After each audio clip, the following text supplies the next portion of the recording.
we have pretty compelling evidence that active learning in lectures is better than the straight lecture.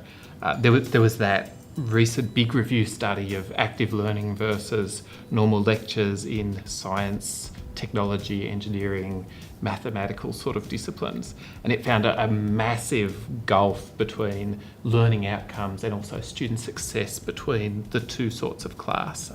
It was to the extent that some of the study proponents were saying lectures are now as bad as smoking and should come with some sort of a public health warning. I don't know about that. I think a good lecture is still a good lecture. I think we talk about this caricature of a bad lecture. Interestingly, for that study, a very small amount of active learning, from memory it was around 5 to 10 minutes, was required for something to be an active learning class. I don't think there's too many good lectures that don't involve 5 or 10 minutes of active stuff. What do you think? No, I think that's true. And people bear in mind, if people bear in mind when they're making their lecture that people's attention is going to wane. In fact, it's almost inherent to being a lecturer in a lecture theatre to see that people are starting to feel stale and to change what you're doing, to start asking questions, that kind of thing. Perhaps not as much as it might be, but it's certainly active learning isn't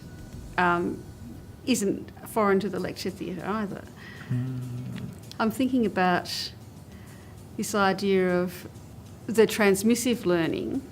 So if transmissive learning is done online and allows for that kind of delivery of content to be done outside the face-to-face environment, what do you do in the face-to-face environment? What's the lecturer got to do? What's the academic got to do? What have they got up their sleeves? This is a sort of environment where students can actually start taking control of what's going on in the classroom. Perhaps not control, back to that word control again, but when students can be doing something guided by the academic on the side who has set up an activity and allows students to go off and do it, then they've got an expert in the room to help them, to guide them on their way if they need it. But this is where it's not a bad thing for the lecturer to relinquish control. It's a great moment to be able to do that, to say, okay, you're here, I'm available if you need help, support, I'm here for guidance. But this is the students' moment when the students start doing the learning, the activities, that kind of thing. Yeah, I agree with you. I think as well, we often talk about having too much stuff to do in a semester.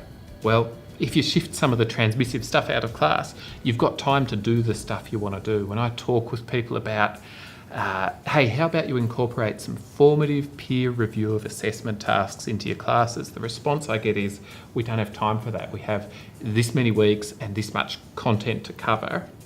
We just can't fit it in. Well, if you shift some out of class, you can, and those sorts of activities really matter. You know, where you're getting students to interrogate the assessment task and try and come to grips with it in groups.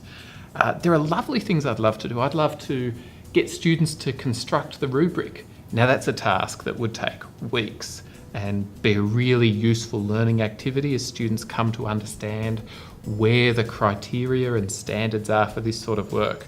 I don't do that because I've got too much stuff to cover in class. Well, here's some time. I can do that.